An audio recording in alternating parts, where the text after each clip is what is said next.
CIET NCERT द्वारा प्रस्तुत है कक्षा 7 की विज्ञान की पाठ्यपुस्तक। प्रस्तुत है इस पुस्तक का पाठ 2, शीर्षक प्राणियों में पोषण, पृष्ठ 12 से 24 तक। तो आइए अब सुनते हैं पाठ 2, शीर्षक प्राणियों में पोषण। पृष्ठ 12, पाठ 2, प्राणियों में पोषण। आपने अध्याय 1 में सुना है कि पादप यानी पौधे अपना भोजन प्रकाश संश्लेषण द्वारा स्वयं बना सकते हैं, परंतु प्राणी यानी जंतु ऐसा नहीं कर सकते। प्राणी अपना भोजन प्रत्यक्ष अथवा परोक्ष रूप से पौधों से प्राप्त करते हैं। कुछ प्राणी सीधे ही पौधों का भक्षण करते हैं, जबकि कई अन्य उन जंतुओं को अपना आहार बनाते हैं जो पौधे खाते हैं। कुछ जंतु पौधों एवं जंतु दोनों को खाते हैं। याद रखिए कि मानव सहित सभी जीवों को वृद्धि करने, शरीर को स्वस्थ एवं गतिशील बनाए रखने के लिए खाद्य पदार्थों की आवश्यकता होती है। प्राणियों के पोषण में पोषक तत्वों की आवश्यकता आहार के अंतर्ग्रहण यानी भोजन ग्रहण करने की विधि और शरीर में इसके उपयोग की विधि सन्निहित यानी सम्मिलित है। आपने कक्षा 6 में सुना है कि खाद्य यानी भोजन के अनेक संघटक हैं। स्मरण कर उनके नाम लिखिए। यहां 4 रिक्त स्थान दिए गए हैं, जिनमें आपको स्मरण करके उन संघटकों के नाम लिखने हैं। कार्बोहाइड्रेट जैसे कुछ संघटक जटिल पदार्थ हैं। अनेक जंतु इन जटिल पदार्थों का उपयोग सीधे इसी रूप में नहीं कर सकते, अतः उन्हें सरल पदार्थों में बदलना आवश्यक है, जैसा कि पृष्ठ 12 पर दिए गए आरेख में बताया गया है। इस आरेख में बताया गया है कि कैसे जटिल पदार्थ सरल पदार्थों में परिवर्तित हो जाते हैं। लिखा है, जटिल खाद्य पदार्थों को सरल पदार्थों में परिवर्तित होना या टूटना विखंडन कहलाता है तथा इस प्रक्रम को पाचन कहते हैं। 2.1 खाद्य अंतर्ग्रहण की विभिन्न विधियां। भोजन के अंतर्ग्रहण की विधि विभिन्न जीवों में भिन्न भिन्न होती है। मधुमक्खी एवं मरमर पक्षी यानी कि हमिंग बर्ड पौधों का मकरंद चूसते हैं। मानव एवं कुछ अन्य जंतुओं में शिशु मां का दूध पीते हैं। अजगर जैसे सर्प वंश के प्राणी अपने शिकार को समूचा ही निगल जाते हैं। कुछ जलीय प्राणी अपने आसपास पानी में तैरते हुए खाद्य कणों को छानकर उनका भक्षण करते हैं। क्रियाकलाप 2.1 सारिणी 2.1 में दिए गए जंतुओं के भोजन के प्रकार एवं पोषण प्राप्त करने की विधि कौन सी है? यहाँ पृष्ठ 12 पर सारिणी 2.1 में अंतर्ग्रहण की विभिन्न विधियां बताई गई हैं। यहाँ अलग अलग जंतुओं का नाम लिखा है। उनके आहार का प्रकार और आहार की विधि आपको लिखनी है। अलग अलग जंतुओं जिनका नाम यहां दिया गया है वो हैं घोंघा, चींटी, चील, मरमर पक्षी, जूं, मच्छर, तितली और मक्खी। इस सारिणी के साथ लिखा हुआ है आहार की विधि: छीलना, चबाना, काटना या वेधन, पकड़ना तथा निगलना, साइफनी, स्पंजी, चूषण इत्यादि। अपने प्रेक्षण सारिणी 2.1 में लिखिए।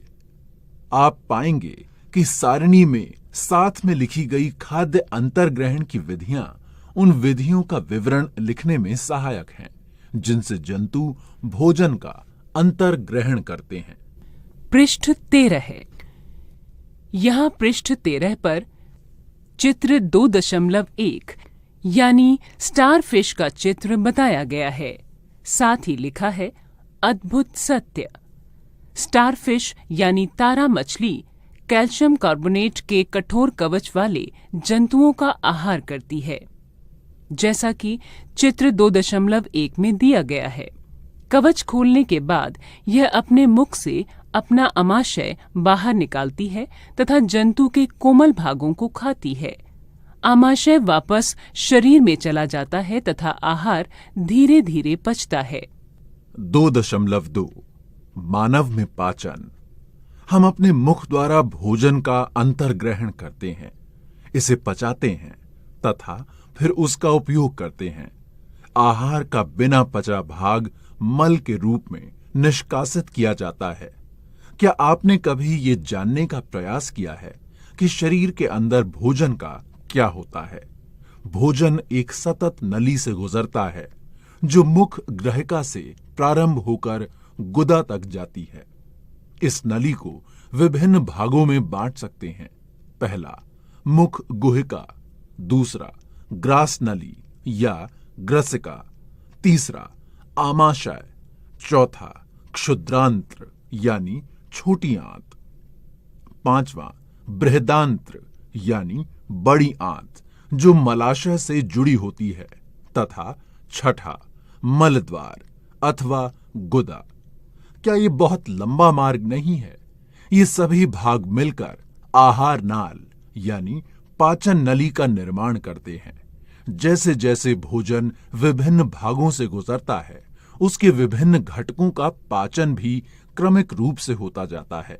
आमाशय की आंतरिक भित्ति, क्षुद्रांत्र तथा आहार नाल से संबंध विभिन्न ग्रंथियां जैसे कि लाला ग्रंथि, यकृत, अग्न्याशय पाचक रस स्त्रावित करती है। पाचक रस जटिल पदार्थों को उनके सरल रूप में बदल देते हैं। आहार नाल एवं संबद्ध ग्रंथियां मिलकर पाचन तंत्र का निर्माण करते हैं। ये पूरी प्रणाली चित्र 2.2 में दी गई है। इस चित्र में मानव पाचन के अलग अलग भागों को बताया गया है। सबसे पहले है मुख गुहिका, उसके बाद है लाला ग्रंथि, इसके बाद ग्रसिका, फिर यकृत, पित्ताशय और आमाशय, फिर अग्न्याशय, क्षुद्रांत्र यानी छोटी आंत और फिर बृहदांत्र यानी बड़ी आंत, उसके बाद मलाशय और अंत में गुदा। आइए अब हम जानें कि आहार नाल के विभिन्न भागों में भोजन का क्या होता है। मुख एवं मुख गुहिका। भोजन का अंतर्ग्रहण मुख द्वारा होता है। आहार को शरीर के अंदर लेने की क्रिया अंतर्ग्रहण कहलाती है। पृष्ठ 14। बूझो चित्र 2.2 में दिखाई गई अत्यधिक कुंडलित क्षुद्रांत्र को देखकर आश्चर्यचकित है। वह इसकी लंबाई जानना चाहता है। क्या आप इसका अनुमान लगा सकते हैं? पृष्ठ संख्या 17 में इसकी सन्निकट लंबाई दी गई है। कल्पना कीजिए कि इतनी लंबी संरचना हमारे शरीर के छोटे से हिस्से में किस प्रकार समाई हुई है। हम दांतों की सहायता से भोजन चबाते हैं तथा यांत्रिक विधि द्वारा उसे छोटे छोटे टुकड़ों में पीस डालते हैं। प्रत्येक दांत मसूड़ों के बीच अलग अलग गर्तिका यानी सॉकेट में धंसा होता है, जैसा कि चित्र 2.3 में बताया गया है। हमारे दांतों की आकृति भिन्न भिन्न है तथा उनके कार्य भी भिन्न हैं। इसके अनुसार उन्हें अलग अलग नाम दिए गए हैं, जैसा कि 2.3 चित्र में बताया गया है।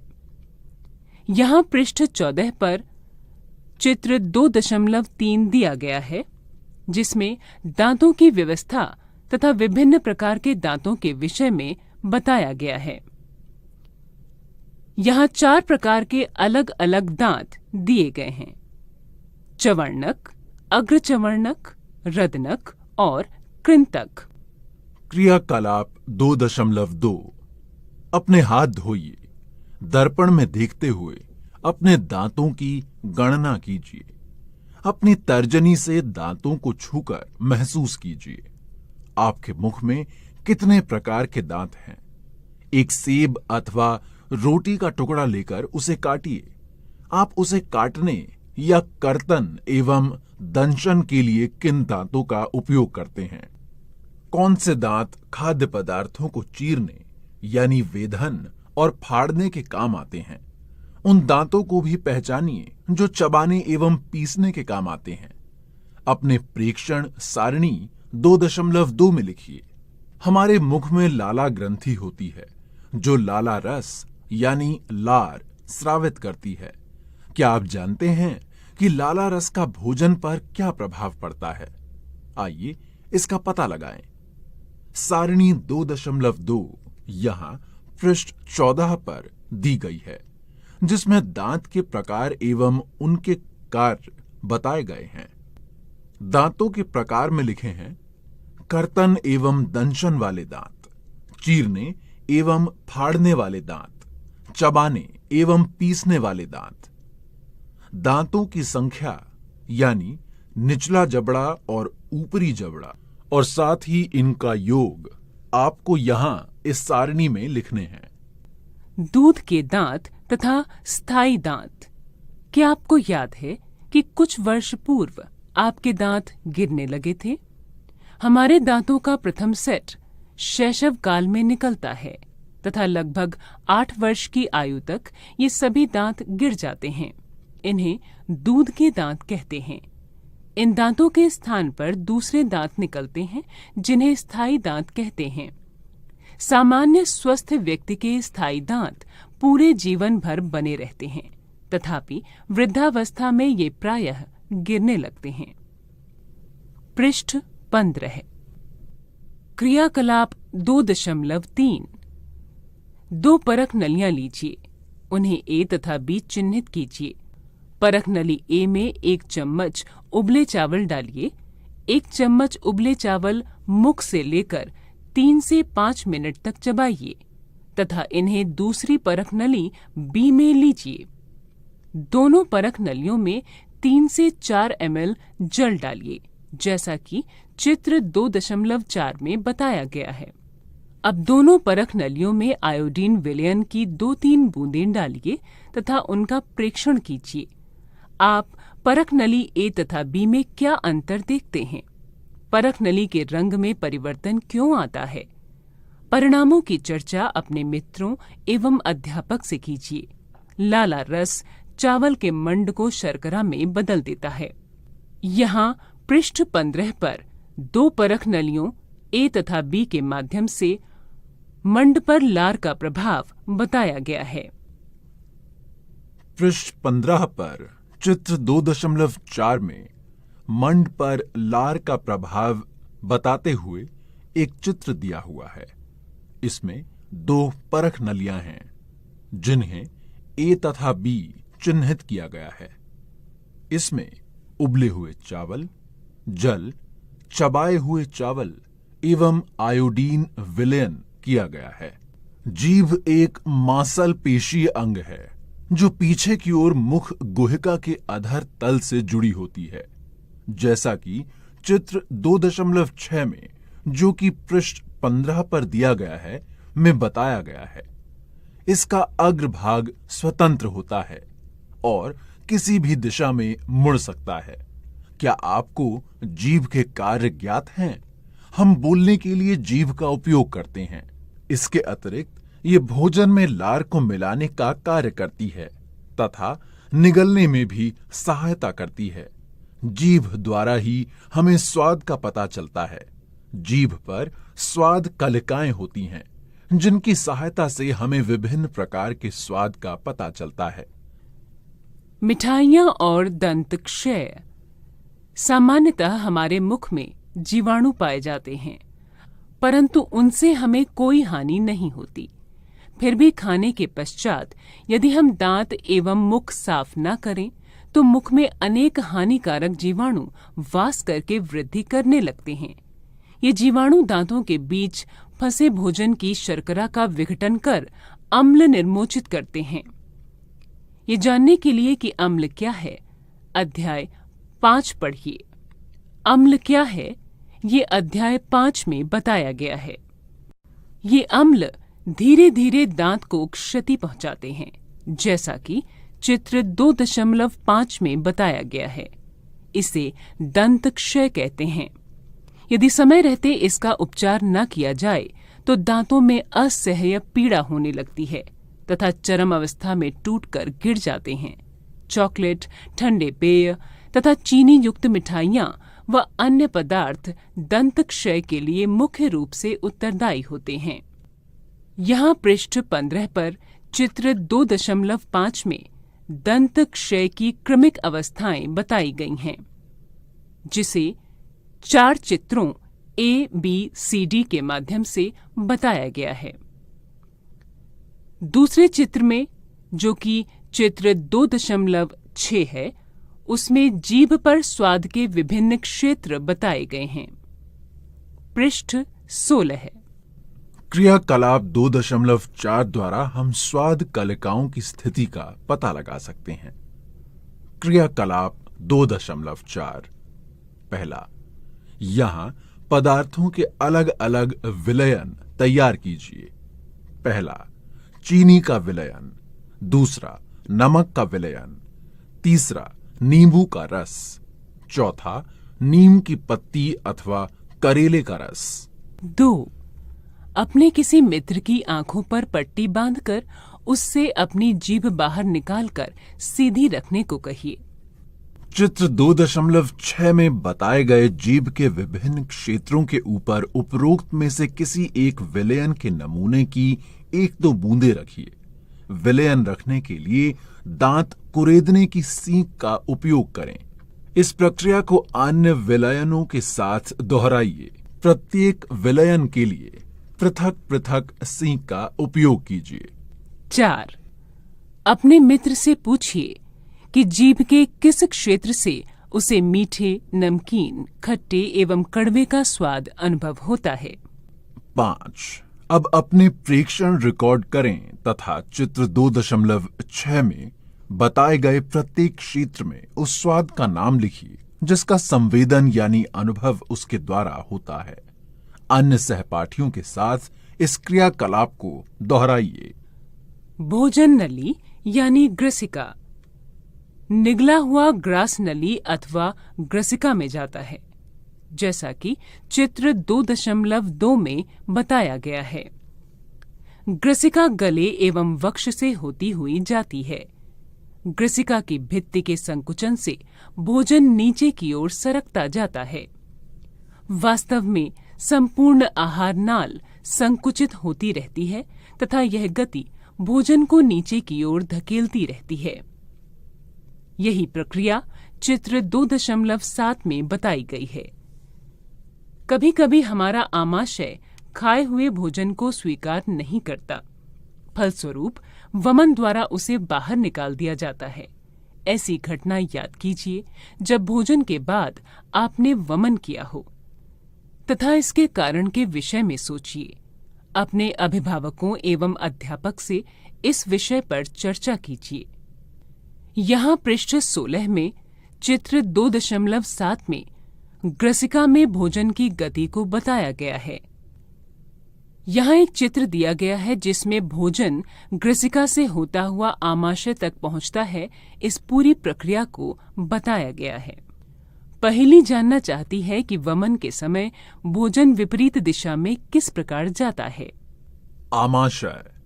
आमाशय मोटी भित्ति वाली एक थैलीनुमा संरचना है। ये चपटा एवं जे की आकृति का होता है तथा आहार नाल का सबसे चौड़ा भाग है। ये एक ओर ग्रसिका यानी कि ग्रास नली से खाद्य प्राप्त करता है तथा दूसरी ओर क्षुद्रांत्र में खुलता है। पृष्ठ 17 है। आमाशय का आंतरिक अस्तर यानी कि सतह श्लेष्मल हाइड्रोक्लोरिक अम्ल तथा पाचक रस स्रावित करता है। श्लेष्मल आमाशय के आंतरिक अस्तर को सुरक्षा प्रदान करता है। अम्ल अनेक ऐसे जीवाणुओं को नष्ट करता है जो भोजन के साथ वहां तक पहुंच जाते हैं। साथ ही यह माध्यम को अम्लीय बनाता है, जिससे पाचक रसों को क्रिया करने में सहायता मिलती है। पाचक रस यानी जठर रस प्रोटीन को सरल पदार्थों में विघटित कर देता है। पृष्ठ 17 पर ऊपर के भाग में अलग रंग में लिखा हुआ है। कभी कभी जब आप जल्दी जल्दी खाते हैं अथवा खाते समय बात करते हैं, आपको खांसी उठती है या हिचकी आती है अथवा घुटन का अनुभव होता है। ये खाद्य कणों के श्वास नली में प्रवेश करने के कारण होता है। श्वास नली नासिका से आने वाली वायु को फेफड़ों तक ले जाती है। ये ग्रसिका के साथ साथ चलती है, परंतु ग्रसनी में वायु एवं भोजन मार्ग एक ही होते हैं। फिर भोजन को श्वास नली में प्रवेश करने से किस प्रकार रोका जाता है? भोजन निगलने के समय एक मांसल रचना वॉल्व का कार्य करती है, जो श्वास नली को ढक लेती है तथा भोजन को ग्रसनी में भेज देती है। संयोग वशा यदि भोजन के कण श्वास नली में प्रवेश कर जाते हैं तो हमें घुटन का अनुभव होता है तथा हिचकी आती है या खांसी उठती है। क्षुद्रांत्र। क्षुद्रांत लगभग 7.5 मीटर की लंबी अत्यधिक कुंडलित नली है। यह यकृत एवं अग्न्याशय से स्राव प्राप्त करती है। इसके अतिरिक्त इसकी भित्ति से भी कुछ रस श्रावित होते हैं। यकृत गहरे लाल भूरे रंग की ग्रंथि है, जो उदर के ऊपरी भाग में दाहिनी यानी दक्षिण की ओर अवस्थित होती है। यह शरीर की सबसे बड़ी ग्रंथि है। यह पित्त रस श्रावित करती है, जो एक थैली में संग्रहित होता रहता है। इसे पित्ताशय कहते हैं, जैसा कि चित्र 2.2 में बताया गया है। पित्त रस वसा के पाचन में महत्वपूर्ण भूमिका निभाता है। अग्न्याशय हल्के पीले रंग की बड़ी ग्रंथि है, जो आमाशय के ठीक नीचे स्थित होती है, जैसा कि चित्र 2.2 में बताया गया है। अग्न्याशयिक रस कार्बोहाइड्रेट्स एवं प्रोटीन पर क्रिया करता है तथा इनको उनके सरल रूप में परिवर्तित कर देता है।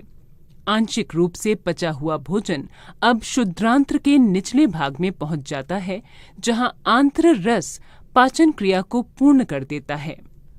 कार्बोहाइड्रेट सरल शर्करा जैसे कि ग्लूकोज में परिवर्तित हो जाते हैं। वसा अम्ल एवं ग्लिसरॉल में तथा प्रोटीन एमिनो अम्ल में परिवर्तित हो जाती है। पृष्ठ 17 के निचले भाग में चित्र 2.8 में अलेक्सिस सेंट मार्टिन का गोली का घाव बताया गया है। यहां लिखा है, एक विलक्षण दुर्घटना द्वारा आमाशय की कार्य प्रणाली की खोज हुई। सन 1822 ईस्वी में अलेक्सिस सेंट मार्टिन नामक व्यक्ति गोली लगने के कारण बुरी तरह से घायल हुआ। गोली से वक्ष क्षतिग्रस्त हो गया तथा आमाशय में एक छिद्र हो गया। उसे विलियम ब्यूमॉन्ट नामक अमरीकी सैनिक चिकित्सक के पास ले जाया गया। चिकित्सक ने उसकी जान तो बचा ली, परंतु वो आमाशय का छिद्र भली भांति बंद न कर सका तथा उसने छिद्र को पट्टी से ढक दिया, जैसा कि चित्र 2.8 में बताया गया है। ब्यूमॉन्ट को छिद्र में से आमाशय के अंदर झांकने का दुर्लभ अवसर प्राप्त हुआ। उसने कुछ रोचक प्रेक्षण किए। ब्यूमॉन्ट ने देखा कि आमाशय भोजन का मंथन कर रहा था। इसकी भित्ति से तरल स्रावित हो रहा था, जो भोजन को पचा सकता था। उसने ये भी देखा कि आमाशय क्षुद्रांत्र में तभी खुलता है जब आमाशय में भोजन का पाचन पूरा हो जाता है। पृष्ठ 18 है। क्षुद्रांत्र में अवशोषण। पचा हुआ भोजन अवशोषित कर क्षुद्रांत की भित्ति में स्थित रुधिर वाहिकाओं में चला जाता है। इस प्रक्रम को अवशोषण कहते हैं। क्षुद्रांत्र की आंतरिक भित्ति पर उंगली के समान उभरी हुई संरचनाएं होती हैं, जिन्हें दीर्घ रोम अथवा रसांकुर कहते हैं। क्या आप अनुमान लगा सकते हैं कि दीर्घ रोम की आंत्र में क्या भूमिका है? दीर्घ रोम पचे हुए भोजन के अवशोषण हेतु तल क्षेत्र बढ़ा देते हैं। प्रत्येक दीर्घ रोम में सूक्ष्म रुधिर वाहिकाओं का जाल फैला रहता है। दीर्घ रोम की सतह से पचे हुए भोजन का अवशोषण होता है तथा यह रुधिर वाहिकाओं में चला जाता है। अवशोषित पदार्थों का स्थानांतरण रुधिर वाहिकाओं द्वारा शरीर के विभिन्न भागों तक होता है, जहां उनका उपयोग जटिल पदार्थों को बनाने में किया जाता है। इस प्रक्रम को स्वांगीकरण कहते हैं। कोशिकाओं में उपस्थित ग्लूकोज का विघटन ऑक्सीजन की सहायता से कार्बन डाइऑक्साइड एवं जल में हो जाता है और ऊर्जा मुक्त होती है। भोजन का वह भाग जिसका पाचन नहीं हो पाता अथवा अवशोषण नहीं होता, बृहदांत्र में भेज दिया जाता है। बृहदांत्र। बृहदांत्र क्षुद्रांत्र की अपेक्षा चौड़ी एवं छोटी होती है। ये लगभग 1.5 मीटर लंबी होती है। इसका मुख्य कार्य जल एवं कुछ लवणों का अवशोषण करना है। बचा हुआ अपचित पदार्थ मलाशय में चला जाता है तथा अर्ध ठोस मल के रूप में रहता है। समय समय पर गुदा द्वारा ये मल बाहर निकाल दिया जाता है। इसे निष्कासन कहते हैं। पृष्ठ 18 के अंतिम भाग में दस्त के बारे में लिखा हुआ है। कभी कभी आपको जल रूपी पतले मल के बार बार निष्कासन की आवश्यकता होती है। इस स्थिति को दस्त कहते हैं। ये संक्रमण खाद्य विषाक्तता अथवा अपच के कारण होता है। भारत में विशेषकर बच्चों में ये अति सामान्य स्थिति है। चर्मावस्था में ये घातक भी हो सकता है। इसका मुख्य कारण शरीर से जल एवं लवण की अत्यधिक क्षति होना है। इसे सहजता से नहीं टालना चाहिए। चिकित्सक के पास जाने से पूर्व ही रोगी को उबालकर ठंडा किए हुए जल में 1 चुटकी नमक एवं चीनी घोलकर पिलाना चाहिए। इसे जीवन रक्षक घोल अथवा ORS कहते हैं। 2.3 घास खाने वाले जंतुओं में पाचन। क्या आपने गाय, भैंस तथा घास खाने वाले यानी शाकाहारी अन्य जंतुओं को देखा है? वे उस समय भी लगातार जुगाली करते रहते हैं जब वे खा न रहे हों।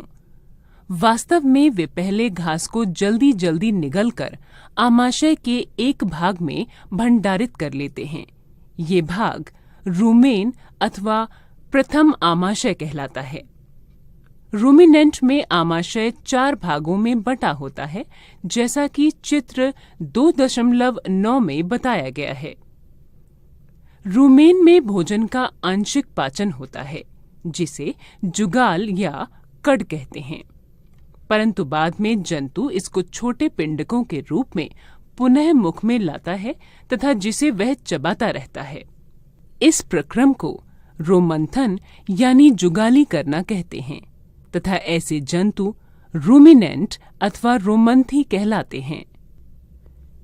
यहाँ पृष्ठ 18 पर चित्र 2.9 दिया गया है।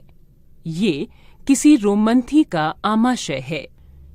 यहाँ इस चित्र में गाय का पाचन तंत्र साथ ही उसके आमाशय को खास तौर पर बताया गया है। पृष्ठ 19। घास में सेल्यूलोज की प्रचुरता होती है, जो एक प्रकार का कार्बोहाइड्रेट है। किसी रूमिनेंट अथवा रोमंथी पशु, हिरन आदि के रूमेन में सेल्यूलोज का पाचन करने वाले जीवाणु पाए जाते हैं। बहुत से जंतु एवं मानव सेल्यूलोज का पाचन नहीं कर पाते। पहेली जानना चाहती है कि ये जंतु भोजन करते समय इसे भलीभांति क्यों नहीं चबा पाते। बूझो जानना चाहता है कि मनुष्य मवेशियों की तरह सेल्यूलोज को क्यों नहीं पचा सकता। जानवरों जैसे घोड़ा, खरगोश आदि में क्षुद्रांत्र एवं बृहदांत्र के बीच एक थैलीनुमा बड़ी संरचना होती है, जिसे अंधनाल कहते हैं। इस अंधनाल के बारे में आपने चित्र 2.9 में सुना। भोजन के सेल्यूलोज का पाचन यहाँ पर कुछ जीवाणुओं द्वारा किया जाता है, जो मनुष्य के आहार नाल में अनुपस्थित होते हैं। अब तक आपने उन जंतुओं के विषय में पढ़ा जिनमें पाचन तंत्र पाया जाता है, परंतु ऐसे बहुत से सूक्ष्म प्राणी हैं जिनमें ना तो मुख होता है और ना ही पाचन तंत्र। फिर वे किस प्रकार भोजन का अंतर ग्रहण करते हैं तथा उसका पाचन करते हैं। खंड 2.4 में आप भोजन ग्रहण करने की एक अन्य रोचक विधि का अध्ययन करेंगे। 2.4 अमीबा में संभरण एवं पाचन। अमीबा जलाशयों में पाया जाने वाला एक कोशिक जीव है। अमीबा की कोशिका में एक कोशिका झिल्ली होती है। एक गोल सघन केंद्रक एवं कोशिका द्रव्य में बुलबुले के समान अनेक धानियां होती हैं, जैसा कि चित्र 2.10 में बताया गया है। अमीबा निरंतर अपनी आकृति एवं स्थिति बदलता रहता है। यह एक अथवा अधिक अंगुली के समान प्रवर्धन निकालता रहता है, जिन्हें पादाभ अथवा कृत्रिम पांव कहते हैं, जो इन्हें गति देने एवं भोजन पकड़ने में सहायता प्रदान करते हैं। अमीबा कुछ सूक्ष्म जीवों का आहार करता है। जब इसे भोजन का आभास होता है तो यह खाद्य कण के चारों ओर पादाभ विकसित करके उसे निगल लेता है। खाद्य पदार्थ उसकी खाद्य धानी में फंस जाते हैं, जैसा कि चित्र 2.10 में बताया गया है। यहाँ पृष्ठ 19 में चित्र 2.10 में अमीबा का चित्र दिया गया है, जिसमें उसके अलग अलग भागों को बताया गया है। वे अलग अलग भाग हैं: केंद्रक, पादाभ, खाद्य कणिका यानी अंतर्ग्रहण, खाद्य धानियां, बहिक्षेपित अपशिष्ट। खाद्य धानी में ही पाचक रस श्रावित होते हैं। ये खाद्य पदार्थ पर क्रिया करके उन्हें सरल पदार्थों में बदल देते हैं। पचा हुआ खाद्य धीरे धीरे अवशोषित हो जाता है। अवशोषित पदार्थ अमीबा की वृद्धि, रखरखाव एवं गुणन के लिए उपयोग किए जाते हैं। बिना पचा अपशिष्ट खाद्य धानी द्वारा बाहर निकाल दिया जाता है। भोजन के पाचन का आधारभूत प्रक्रम सभी प्राणियों में समान है, जिसमें खाद्य पदार्थ सरल पदार्थों में परिवर्तित किए जाते हैं एवं ऊर्जा मुक्त होती है। अगले अध्याय में आप आंत्र द्वारा अवशोषित खाद्य पदार्थों का शरीर के अन्य भागों में स्थानांतरण के विषय में सुनेंगे। पृष्ठ 20। प्रमुख शब्द: अवशोषण, अमीनो अम्ल, स्वांगीकरण, पित्त रस, मुख गुहिका, रदनक, सेल्यूलोज, पाचन तंत्र, निष्कासन, वसा अम्ल, खाद्य धानी, पित्ताशय, कृंतक, अंतर्ग्रहण, यकृत, चवर्णक, ग्रसिका, अग्न्याशय, अग्रचवर्णक, पादाभ, रूमेन, रूमिनेंट या रोमंथी, लाला ग्रंथि। दीर्घ रोम। आपने क्या सीखा? जंतु पोषण में पोषण आवश्यकताएं, भोजन अंतर्ग्रहण की विधियां एवं शरीर में इनका उपयोग सम्मिलित है। आहार नाल तथा श्रावी ग्रंथियां संयुक्त रूप से मानव के पाचन तंत्र का निर्माण करती हैं।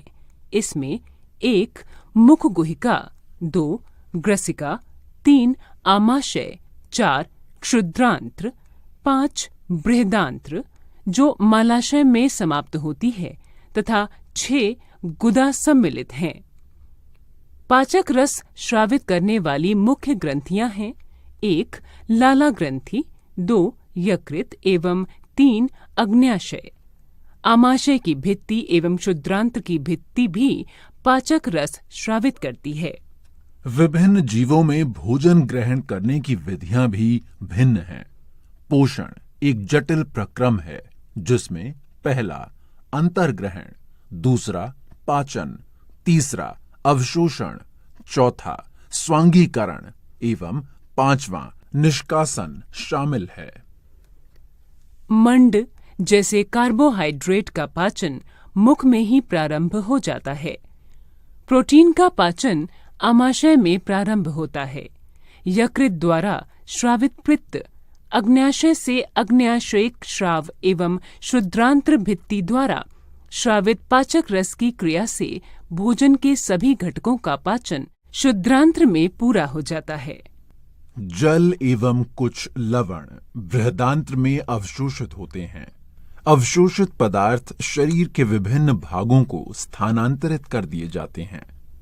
बिना पचे अपशिष्ट जिनका अवशोषण नहीं होता मल के रूप में गुदा द्वारा शरीर के बाहर निकाल दिए जाते हैं। पृष्ठ 21। गाय, भैंस एवं हिरण जैसे घास खाने वाले जंतु रोमंथी यानी रूमिनेंट कहलाते हैं।